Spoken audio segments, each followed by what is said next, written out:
Let's start chapter number 6 the solar system. Solar system क्या है? ब्रह्मांड में 8 प्लैनेट्स सन के साथ एक सिस्टम है, जिस मतलब एक साथ रहते हैं। ये हमारा सोलर सिस्टम है। सोलर मीन्स होता है सन। तो सन इसके सेंटर में है और चारों तरफ चक्कर लगाते हैं अलग अलग प्लैनेट्स। तो उसके बारे में पढ़ेंगे। हम पहले भी जानते हैं सोलर सिस्टम के बारे में, है ना। हर एक अलग अलग प्लैनेट के नाम है, जिसमें से अर्थ भी एक है। तो चलो देखते हैं हम क्या क्या है चैप्टर में। पहले तो एक्टिविटी है riddle time. I rise in the east and set in the west. I am the, क्या है ये? ईस्ट में जो राइज होता है और वेस्ट में सेट होता है सन। तो आपको वहाँ पे लिखना है। Then I twinkle at night. I am a, twinkle कौन करता है नाइट में? Star. So write down your star. I am the only planet where life exist. I am the earth. लाइफ सिर्फ एक ही प्लैनेट पे अभी तक जहाँ तक जानकारी है तो सिर्फ अर्थ पे है लाइफ, जीवन मौजूद है अर्थ पे। Now universe. यूनिवर्स क्या है? ब्रह्मांड। The vast space that we see when we look up at the sky and everything in it called the universe. Universe का मतलब क्या है? जब तुम ऊपर आकाश में देखते हो तो क्या दिख रहा है? बहुत बड़ा स्पेस दिख रहा है ना, सिर्फ ब्लू ब्लू स्काई जिसे आप बोल रहे हो। और स्काई में जो भी कुछ है सारा कुछ क्या कहलाता है? ब्रह्मांड, universe. It includes all the heavenly bodies like the stars, planets, satellites, meteoroids and comets. तो इसमें सारे बड़े बड़े चीज़ें आ गई, जो भी आकाश में आकाशीय पिंड, हेवनली बॉडीज मतलब जो आकाशीय पिंड, मतलब आकाश में जो भी हैं प्लैनेट्स हैं, प्लैनेट्स के अलावा जो भी हैं सब इसमें आ गए। तो उसमें क्या क्या हो गए? स्टार्स आ गए, प्लैनेट्स हो गए, सैटेलाइट्स हैं, देन मेटेरॉइड्स हैं, कॉमेट्स हैं। ओके, फर्स्ट सेमेस्टर में हमने पढ़ा था मेटेरॉइड्स एंड बहुत सारी चीज़ों के बारे में। तो आगे हम देखते हैं चैप्टर में क्या क्या है। Solar system. अब सोलर सिस्टम क्या है? The sun, the 8 planets and their satellites and other heavenly bodies like comets and asteroids form the solar system. तो सन, उसमें 8 प्लैनेट प्लस उनके सैटेलाइट प्लस जो भी हेवनली बॉडीज़ वहाँ प्रेजेंट है, जैसे कि कॉमेट या फिर एस्टेरॉइड, सब मिलकर क्या बनाते हैं? Solar system. अब सबसे पहले हम द सन के बारे में पढ़ें कि सन क्या है एक्चुअली। सन भी आपको ऐसे ही दिखता है जैसे कि मून है तो मून ठंडा है, सूर्य गर्म है।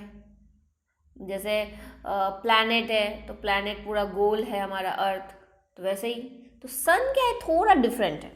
सन एक सॉलिड प्लैनेट नहीं है, गैशियस है, मतलब बहुत गैस का गोला बोल सकते हो आप। तो उसके बारे में पढ़ते हैं क्या क्या लिखा हुआ है। The sun is a hot ball of glowing gases at the centre of our solar system. तो सोलर सिस्टम के सेंटर में क्या प्रेजेंट है? सन। और सन किसका बना हुआ है? बहुत मतलब गैसेस, बहुत गर्म गैसेस से बना हुआ है। ठीक है, एक हॉट बॉल है गैसेस का। और ये प्रेजेंट कहाँ पर है? सोलर सिस्टम के सेंटर में। It is the nearest star to the अर्थ। और सन क्या है? एक स्टार है, याद रखिए। यस, सन एक स्टार है। दूसरे भी जो स्टार ट्विंकल करते हैं ना, आपको रात में दिखता है, वो बहुत दूर है हमसे, इसलिए बहुत एकदम टाइनी टाइनी दिखते हैं, छोटे छोटे, और उसकी गर्मी अपने को नहीं फील होती है। सन भी एक तरह का स्टार है, वो भी स्टार है। और सबसे नियरेस्ट स्टार बोलोगे आप अर्थ के तो कौन है? स्टार। ये जो छोटे छोटे स्टार चमकते हैं ना, वो भी ऐसे ही आग के गोले हैं। चलो आगे देखते हैं। It has a diameter of about, कितना है ये? पढ़िए। 1000, वो क्या है ये? 1 10 100 1000 10,000 लाख 10 लाख। इस तरह से आपको बड़े बड़े नंबर्स भी पढ़ने हैं। तो कितना हुआ? 13,92,000 किलोमीटर।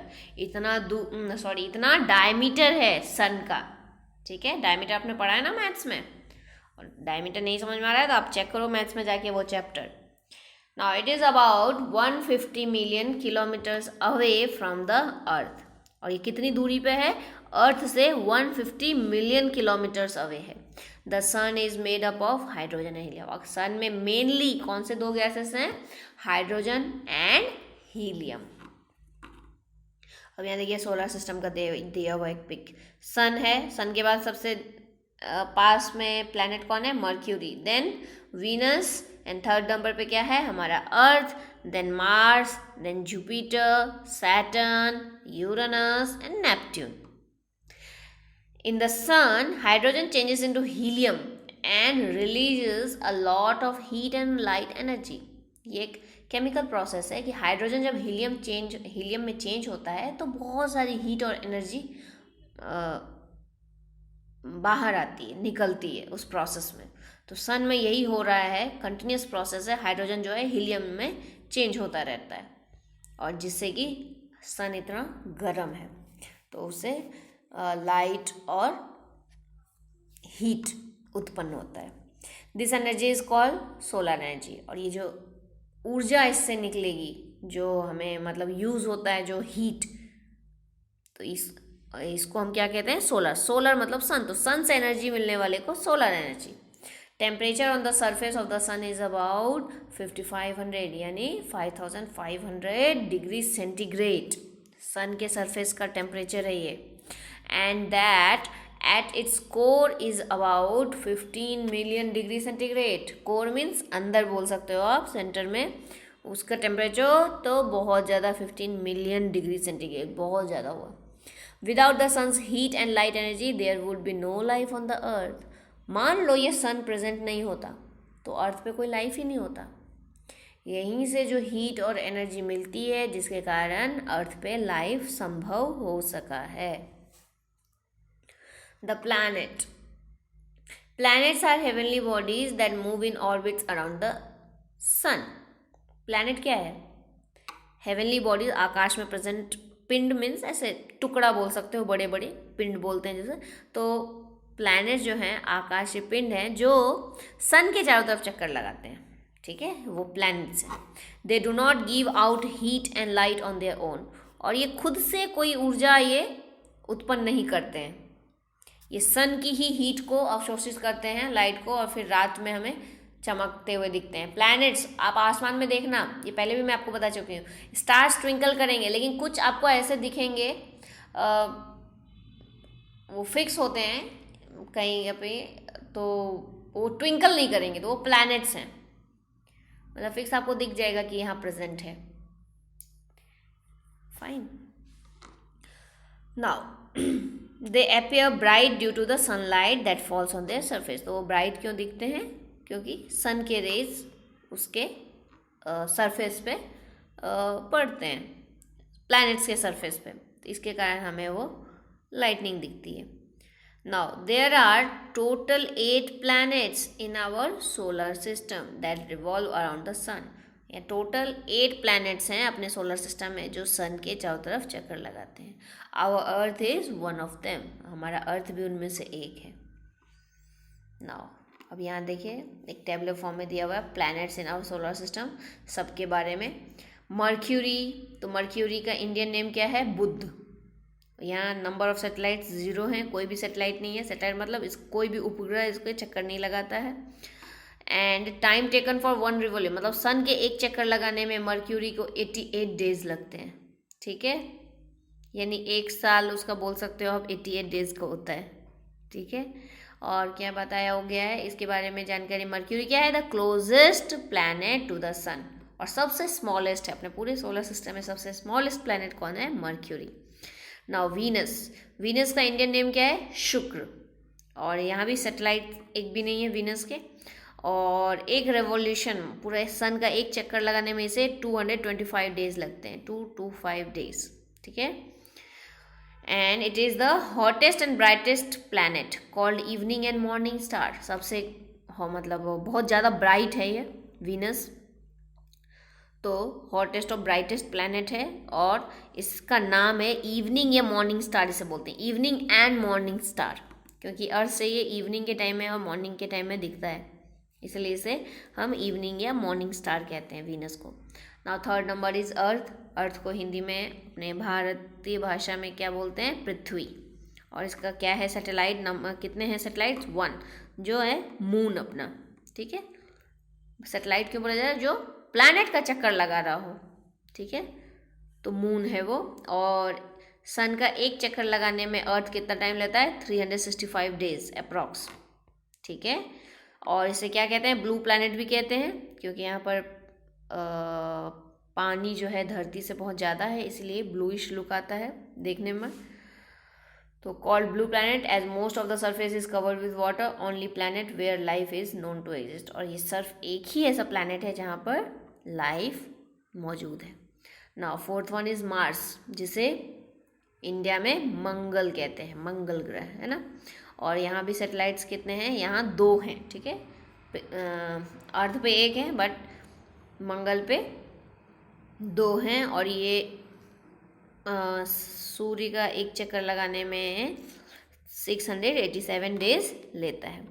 इसे रेड प्लैनेट कहते हैं because surface has red soil and rocks, क्योंकि इसका सरफेस जो है रेड कलर के सॉइल और रॉक से बने हुए हैं। Atmosphere mostly contains carbon dioxide, और पूरे एटमॉस्फेयर में, वातावरण में कार्बन डाइऑक्साइड बहुत ज़्यादा प्रेजेंट है। जुपिटर, जुपिटर जिसका इंडियन नेम क्या है, बृहस्पति। और यहाँ सैटेलाइट्स कितने हैं, 79 सैटेलाइट्स, ओके। और सूर्य का एक चक्कर लगाने में इसे 12 ईयर्स लगते हैं। और ये सबसे लार्जेस्ट प्लैनेट है, पूरे सोलर सिस्टम में सबसे largest planet. 6 number is Saturn, जिसे इंडिया में शनि ग्रह कहते हैं। और इसके कितने सैटेलाइट्स हैं, 62। और ये कितना टाइम लेता है सूर्य का एक चक्कर लगाने में, लगभग 29.5 ईयर्स। सेकेंड लार्जेस्ट प्लैनेट है Saturn and called planet of rings, क्योंकि इसके चारों तरफ रिंग्स जैसी चीज़ें दिखाई देती है। वो क्या है, छोटे छोटे तो नहीं कह सकते आप, एस्ट्रॉइड्स मतलब पत्थरों का एक जाल बिछा हुआ है जो चक्कर लगा रहे हैं सैटर्न के। तो एक हमें दूर से देखने पे ये बैंगल जैसी, रिंग जैसी दिखाई देती है, इसीलिए हम प्लैनेट्स ऑफ रिंग कहते हैं इसे। It is made up of rock particles and ice, ठीक है, धूल, मिट्टी, आइस, पत्थरों से बना हुआ है ये ring. And also called gaseous planet because it is made up of gases. Gaseous planet क्यों कहते हैं, क्योंकि ये गैसेस, बहुत ज़्यादा गैसेस से बना हुआ है। देन यूरेनस, जिसे अरुण कहते हैं इंडिया में, एंड इसके सैटेलाइट्स कितने हैं, 27। और ये सूर्य का एक चक्कर लगाने में 84 ईयर्स लेता है, ठीक है। नाउ थर्ड लार्जेस्ट प्लैनेट, तीसरा लार्जेस्ट प्लैनेट कौन सा है, यूरेनस। एंड ये भी गैसियस प्लैनेट है and has methane gas in the atmosphere which gives it blew green colour, ठीक है, ब्लू ग्रीन कलर जैसा दिखता है यूरेनस, एंड इसे भी गैसियस प्लैनेट कहते हैं। 8th नंबर इज नेपट्यून, और इसे इंडिया में वरुण कहते हैं। और इसके कितने सैटेलाइट्स हैं, 14 नाउ। और ये सूर्य का एक चक्कर लगाने में 165 ईयर्स लेता है। और ये सबसे ठंडा और सबसे दूर का प्लैनेट है नेपट्यून, ओके ना।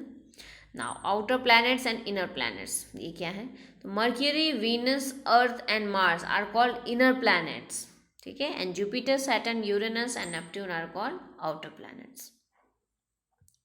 नाउ स्टार्स, स्टार्स के बारे में जानते हैं। A star is a huge ball of gas. Star क्या है, बहुत बड़ा गोला गैस का।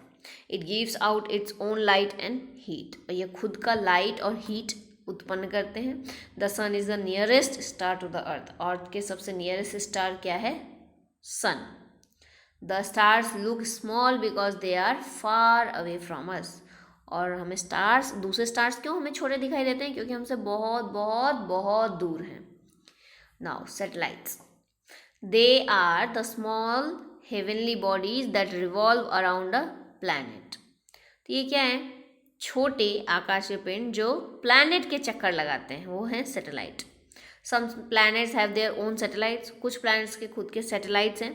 The moon is the natural satellite of the अर्थ, और अर्थ का नेचुरल सैटेलाइट क्या है, moon. It has no light of its own, और मून का लेकिन खुद का लाइट नहीं है। It shines because it reflects the light of the sun, और ये सूर्य की रोशनी को ही रिफ्लेक्ट करता है। यहाँ देखिए पिक्चर में बताया गया है कि किस तरह से सूर्य की रोशनी मून पे पड़ती है, तो वो हमें दिखता है इस तरह से चमकता हुआ, फाइन। तो मून का खुद का कोई लाइट और एनर्जी नहीं है। Now satellite send to space by scientist are known as artificial. अच्छा, कुछ सैटेलाइट जो हैं साइंटिस्ट यहाँ वैज्ञानिक वगैरह स्पेस में भेजते हैं, उसे हम आर्टिफिशियल सैटेलाइट कहते हैं, ठीक है। Sputnik 1 was the world's first artificial satellite. तो स्पुतनिक 1 वर्ल्ड का सबसे पहला आर्टिफिशियल सैटेलाइट था। Artificial satellite help us in communication and weather forecasting. और ये सैटेलाइट क्या काम करते हैं, हमारी हेल्प करते हैं कम्युनिकेशन में, जैसे रेडियो टीवी चलता है हमारा इसलिए, एंड वेदर का फोरकास्टिंग में, वेदर के बारे में पहले से जानकारी मिलने के लिए। नाउ IRS क्या है, Indian remote sensing satellites are use for weather forecasting and INSAT यानी कि Indian national satellite system are mainly use for telecommunication purposes like radio and TV broadcasting. तो इंडिया की तरफ से भी बहुत सारे सैटेलाइट्स हैं जिनके अलग अलग काम हैं। तो वेदर फोरकास्टिंग के लिए IRS और रेडियो एंड टीवी ब्रॉडकास्टिंग के लिए इनसेट। ठीक है। Now some other heavenly bodies, कुछ अलग अलग भी चीज़ें पाई जाती है आकाश में, जैसे कि एस्टेरॉइड्स। तो एस्टेरॉइड्स क्या हैं, these are rocks of various sizes which revolve around the sun in the wide space between the orbits of the planets Mars and Jupiter. तो मार्स और जुपिटर के बीच में बहुत सारे अलग अलग साइज़ के पत्थर जो हैं चक्कर लगा रहे हैं सन के। ठीक है। तो asteroids are smaller than planets, और ये प्लैनेट्स से छोटे साइज में है asteroids, and are also called minor planets. तो इन्हें एस्टेरॉइड्स कहते हैं और ये माइनर प्लैनेट्स भी कहलाते हैं। नाउ कॉमेट्स क्या है, these are very small objects which are made up of gas and dust. बहुत छोटी चीज़ें, गैस और डस्ट से बना हुआ है comet. They revolve around the sun in elliptical orbits, और वो सन के चक्कर लगाते हैं elliptical orbit, not circle, elliptical, oval बोल सकते हो। These become visible when they come close to the sun. और कब ये दिखने लगता है धरती पर से, कब दिखने लगेगा आपको, जब सूर्य के नज़दीक पहुंचता है। Comets have a long glowing tail, और जब सूर्य नज़दीक पहुंचता है तो गर्मी से क्या होता है, वो तेज़ी से जलने लगता है, तो आपको इसलिए उसकी पूँछ दिखाई देती है एक टेल जैसी। तो आगे से वो सन की गर्मी से ऐसे गोल जैसा दिखाएगा और पीछे उसकी टेल दिखती जाती है। तो ये है comet. For example Halley's comet, और it is seen after every 76 years. हमें हर 76 ईयर में ये दिखता है Halley comet. Now meteoroids are formed when the asteroids collide with each other. Asteroid जो है वो एक दूसरे से टकराते हैं तो हमें meteorites दिखते हैं। These are celestial bodies of various sizes which revolve around the sun in their orbit. तो ये भी दूसरे आकाशीय पिंड की तरह अलग अलग साइज के होते हैं और सन के चारों तरफ चक्कर लगाते हैं। When a meteoroid enters the Earth's atmosphere, it is called meteor. और कोई meteoroid जब अर्थ के एटमॉस्फेयर में पहुंच जाता है तो उसे हम meteor कहते हैं। When it enters the Earth's atmosphere, it burns. और जब अर्थ के एटमॉस्फेयर में आ जाता है तो वो जल जाता है। ठीक है। एक फोर्स, घर्षण के कारण, फ्रिक्शन एटमॉस्फेयर में आता है तो इसके कारण से वो बर्न हो जाता है। The burning meteor is seen as a streak of light. और ये जो मेटियोर जलता हुआ क्या, एक लाइट की रे की तरह दिखाई देती है। सो it is also called shooting star, और इसको हम शूटिंग स्टार भी कहते हैं मेटियोर को। A meteor which does not burn up completely on entering the earth atmosphere is called meteorite. जो मेटियोर अर्थ के एटमॉस्फेयर में पहुंचने के बाद पूरी तरह से नहीं जल जाता है, थोड़े उसके अवशेष रह जाते हैं, उसे हम मेटियोराइट, और धरती पे गिर जाएगा वो पत्थर के रूप में, रॉक के रूप में, चट्टान के रूप में, तो उसे मेटियोराइट कहेंगे। Earth is a unique planet. अच्छा, अर्थ क्यों अलग है सब प्लैनेट से? The Earth is the only planet where life exist. सबसे बड़े अंतर तो ये है कि अर्थ ही एक ऐसा प्लैनेट है जहाँ पर जीवन है। Earth atmosphere and water make life possible on the Earth. तो अर्थ का जो एटमॉस्फेयर है और वाटर का प्रेजेंस यहाँ पर लाइफ को पॉसिबल बनाता है, इसलिए यहाँ पर लाइफ प्रेजेंट है। The atmosphere also protects us from the harmful ultraviolet rays of the sun. तो हमें एटमॉस्फेयर जो है दूसरों चीज़ों से भी बचाती है कि सन के अल्ट्रावायलेट रेज निकलते हैं, बहुत हानिकारक होते हैं, जो उससे हमें ये एटमॉस्फेयर बचाता है, अर्थ का जो एटमॉस्फेयर है। Its surface has mountains, reverse, valleys and oceans. और अर्थ के सरफेस पे क्या है, माउंटेन्स भी हैं, तो रिवर्स हैं, वैलीज हैं, ओशंस हैं, बहुत सारी चीज़ें प्रेजेंट है अर्थ पे। It is believe that the earth was very hot during the early part of its formation. और ऐसा होता है कि ऐसा विश्वास किया जाता है कि अर्थ भी जब बना था दूसरे प्लैनेट्स की तरह तो बहुत ज़्यादा वो गर्म था, जब वो फॉर्म हो रहा था, अर्थ जब बन रहा था तब। It took millions of years to cool down, और कितने सालों लगे इनको, मिलियंस ऑफ ईयर्स, लाखों करोड़ों साल लगे उसको ठंडा होने में, अर्थ को ठंडा होने में। ना स्ट्रक्चर ऑफ द अर्थ, अब यहाँ देखिए एक पिक्चर है अर्थ का स्ट्रक्चर। तो मेनली अर्थ जो है आप देख रहे हो कोर, मेंटल और क्रस्ट में डिवाइडेड है। तो the earth has an egg like structure, egg like का स्ट्रक्चर होता है अर्थ का। At its center is a yolk of metal called core, which is surrounded by an egg white of soft rocks called mantle and an outer shell of the hard rocks called crust. अच्छा, आपने egg देखा है कभी? ये तो white white दिखता है ना। तो एग कभी आप एज एक्सपेरिमेंट मम्मी पापा को बोल सकते हो दिखाने के लिए। एग क्या कैसा होता है? सबसे ऊपर एक कवर होता है उसका, जिसको शेल कहते हैं, कड़क होता है, काफ़ी हार्ड होता है। वो जब फोड़ते हैं उसको तो उसके अंदर एक वाइट परत निकलेगी। उबले अंडे को आप देखो तो ज़्यादा सही रहेगा। अंदर क्या है, वाइट वाइट उसकी काफ़ी मोटी लेयर मिलती है। उसके अंदर फिर एक येलो बॉल जैसी चीज़ मिलेगी। तो सबसे ऊपरी सतह जो है उसका कवर, उसको शेल कहते हैं। उसके अंदर जो है उसे हम एग वाइट कहते हैं, और उसके अंदर जो येलो पार्ट होता है उसको हम योक कहते हैं, योक, YOLK। तो वैसे ही अर्थ भी है। योक की जगह आप कोर बोलो। अर्थ के अंदर सबसे ज़्यादा अंदर गर्म पार्ट कोर, और एग वाइट जो आप बोल रहे हो जस्ट शेल के नीचे, कवर के नीचे एग वाइट, तो वो आपका हो गया अर्थ का मेंटल पार्ट। और जो आउटर कवर शेल बोल रहे हो आप एग का, उसकी जगह अर्थ का हो गया क्रस्ट। ठीक है, तो आप एक जैसे कंपेयर कर रहे हो आप अर्थ को। नाउ क्रस्ट क्या है? The outer most layer of the earth is called crust. जो सबसे ऊपर सतह जिस पे आप चलते हो जमीन पर, धरती पर, वो है क्रस्ट। ठीक है, तो ये कुछ किलोमीटर तक क्रस्ट कहलाएगा, सबसे आउटर लेयर है अर्थ का। Its thickness varies from place to place. इसकी थिकनेस चेंज हो सकती है यहाँ से वहाँ, अलग अलग जगह पे। It varies from 6 to 11 kilometre under oceans, but under high mountain it is about 70 kilometre thick. तो ओशन के अंदर 6 to 11 किलोमीटर की आप थिकनेस बोल सकते हो क्रस्ट की, और जबकि माउंटेन्स के नीचे 70 किलोमीटर मोटी परत बोल सकते हो। It is made up of rocks, rocks की बनी हुई है ये। It contains continents and oceans, यहीं पे ओशंस भी होते हैं और कॉन्टिनेंट्स भी होते हैं। Life exist on the crust, और क्रस्ट के ऊपर ही लाइफ एग्जिस्ट करती है, मतलब होती है। नाउ मेंटल क्या है? It is the middle layer lying between the crust and the core of the Earth. तो ये मिडिल लेयर है, क्रस्ट और कोर के बीच का area.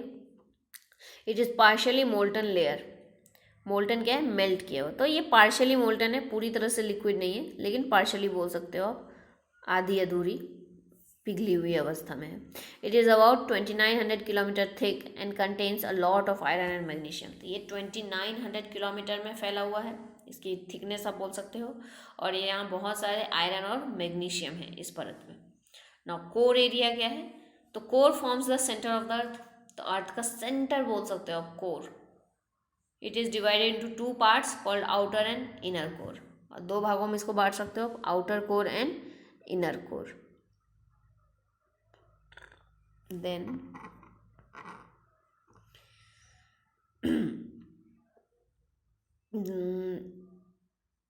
core, yes, fine. Then outer core is about 2300 kilometer thick. It is made up of molten iron and nickel. तो outer core की जो thickness है वो लगभग 2300 किलोमीटर है, और इसमें ज़्यादातर मोल्टन फॉर्म में क्या है? आयरन एंड निकल। जबकि इनर कोर है ये also made up of iron and निकल, ये भी आयरन और निकल से ही बना हुआ है। It is about 1200 kilometre thick and is like a solid ball of metal. और सबसे अंदर का पार्ट भी बोल सकते हो इनर कोर, वो लगभग 1200 किलोमीटर जाड़ी है, थिक है, और ये एक सॉलिड मेटल की बॉल की तरह है। The movements of the earth, earth के अलग अलग movement. The earth shows 2 types of movement, rotation and revolution. तो अर्थ 2 तरह का मूवमेंट दिखाता है, एक तो रोटेशन है, दूसरा रिवॉल्यूशन है। क्या है डिफरेंस दोनों? रोटेशन क्या है? The spinning of the earth on its own axis is called rotation. तो धरती अपनी ही धुरी पर घूमती रहती है, अपने ही एक्सिस पे, उसे हम रोटेशन कहते हैं। The earth completes one rotation in 24 hours, एक रोटेशन अर्थ की कंप्लीट होती है 24 आवर्स में. This time period is called a solar day, और इसको हम सोलर डे कहते हैं. ठीक है, जो वन रोटेशन 24 आवर्स में कंप्लीट करती है अर्थ, उसे हम सोलर डे कहते हैं. Rotation of the earth causes day and night, और रोटेशन के कारण ही डे और नाइट होता है. Revolution, the movement of the earth around the sun is called revolution. The movement of the earth around the sun, ठीक है, तो सन के चारों तरफ जो चक्कर लगाती है तो उसको हम रिवॉल्यूशन कहते हैं. Fine. The Earth takes about 365 and 1/4 days to complete one revolution. एक रिवॉल्यूशन कंप्लीट करने में लगभग अप्रॉक्स 365 डेज लगते हैं अर्थ को. This time period is called a solar year, और इस टाइम को सोलर ईयर कहते हैं, 1 ईयर को.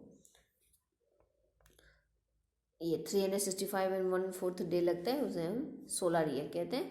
Revolution of the earth causes seasons, और ये रिवॉल्यूशन सन के चारों तरफ चक्कर लगाए उसके कारण सीजन्स होते हैं, अलग अलग सीजन्स होते हैं धरती पे. At a certain time seasons vary in regions above and below the equator of the अर्थ. और धरती पे क्या है, कभी कभी सीजन्स जो हैं आपको चेंज लगेंगे एक ही रीजन में. कभी आप इक्वेटर के ऊपर एक ही टाइम में ऊपर ट्रैवलिंग करो, आप ऊपर जाओ नीचे आओ इक्वेटर के धरती पर, तो आपको अलग अलग चीज़ देखने को मिलेगा. सीजन्स कभी गर्मी कभी ठंड की कहीं पे एक ही टाइम में ऐसा होता है. Day and night, the part of the Earth facing the sun receives sunlight and has day. तो अर्थ का जो पार्ट सूर्य की रोशनी की तरफ होगा वहाँ दिन होगा, और जो दूसरा पीछे का भाग होगा, the other half of the Earth that is away from the sun does not receive any sunlight and is in darkness. ठीक है, तो जो अर्थ का दूसरा पार्ट है वो सन का उसे रोशनी नहीं पड़ेगा और उससे अंधेरा हो जाएगा पूरा. सो अंधेरा हो गया मतलब नाइट हो गई. As the Earth rotates different places move near और अवे फ्रॉम द सनलाइट. तो जैसे अर्थ रोटेट करता है तो डिफरेंट प्लेसेस जो होता है मूव नियर और अवे फ्रॉम द सनलाइट. तो सनलाइट से अर्थ रोटेट हो रहा है तो सनलाइट से कोई दूर और कोई पास होता रहता है. This causes day and night, इसके कारण रात और दिन होती है. The Earth rotates from west to east on its axis. खुद के एक्सेस पे अर्थ जो है वो वेस्ट से ईस्ट की तरफ घूमती है. So the sun appears to rise in east and set in the west. इसीलिए सन हमें दिख रहा है कि वो राइज हो रहा है ईस्ट में और वेस्ट हो रहा है, राइज हो रहा है ईस्ट में और सेट हो रहा है वेस्ट में. नाउ सीजन्स, यहाँ देखिए पिक्चर में बता रहा है, उसको अच्छे से आप पढ़ो तो पता चलेगा. The earth revolves around the sun, सब जानते हो आप, सन की चारों तरफ चक्कर लगाता है earth. However during its revolution the earth always remains tilted on its axis at an angle of 23.5 degree. तो जैसे अर्थ जो है अपना रिवॉल्यूशन करता है, सन के चक्कर लगाता है, अर्थ जो है थोड़ा सा झुका हुआ रहता है. मालूम है कितने 23.5 डिग्री से वो झुका हुआ है अर्थ एक साइड. तो क्या है, जो झुका हुआ जो पार्ट है नॉर्थर्न हेमिस्फीयर, मान लो ऊपर से झुका हुआ है थोड़ा, तो क्या है सन का रोशनी उस पर पड़ेगा ज़्यादा देर तक. ठीक है, जबकि सदर्न हेमिस्फीयर जो है वो सन से दूर रहेगा, तो वहाँ पे फिर अंधेरा रहेगा, ज़्यादा रहेगा. तो at some other times the southern hemisphere is bent towards the sun while the northern hemisphere is away from it. और दूसरे 6 महीने बाद क्या होता है, फिर सदर्न हेमिस्फीयर जो है वो सन के पास आ जाती है और नॉर्दर्न हेमिस्फीयर जो है वो दूर हो जाती है. तो जो दूर रहेगी जो पोर्शन अर्थ का, वहाँ पे ठंडक मौसम रहेगा, और जो पास जिस पे डायरेक्ट सनलाइट पड़ रही होगी सन की, वहाँ पे गर्मी होगी. The hemisphere which is tilted towards the sun gets the direct sun rays so it is warmer. तो जिस हेमिस्फीयर पे डायरेक्ट सनलाइट मिल रही होगी सन की, वो गर्म रहेगा. It has longer days and shorter nights. और बड़े दिन और छोटे रातें होंगी वहाँ पे। इट हैज़ समर, और वहाँ गर्मी आएगी। At the same time the other hemisphere that is away from the sun gets slanting sunrise, so it is cooler. It has shorter days and longer nights. It has winter. ठीक है, दूसरी time क्या होगा, hemisphere जो दूर है सन से, वहाँ सनलाइट जो है पहुँचेगी, लेकिन स्लैंटिंग रूप में, तिरछी से, जहाँ ये उससे थोड़ा ठंडक रहेगा। और वहाँ पर कोई शॉर्ट डे और लॉन्ग नाइट रहेगा, लॉन्ग नाइट नहीं रहता है, तो यहाँ और विंटर आ जाता है। For example when it is summer in India, Brazil has winter. तो जैसे कि देखिए, इंडिया जो नॉर्दर्न हेमिस्फेयर में है और ब्राज़ील जो है वो सदर्न हेमिस्फेयर में है। तो क्या है कि इंडिया में जब समर आती है तो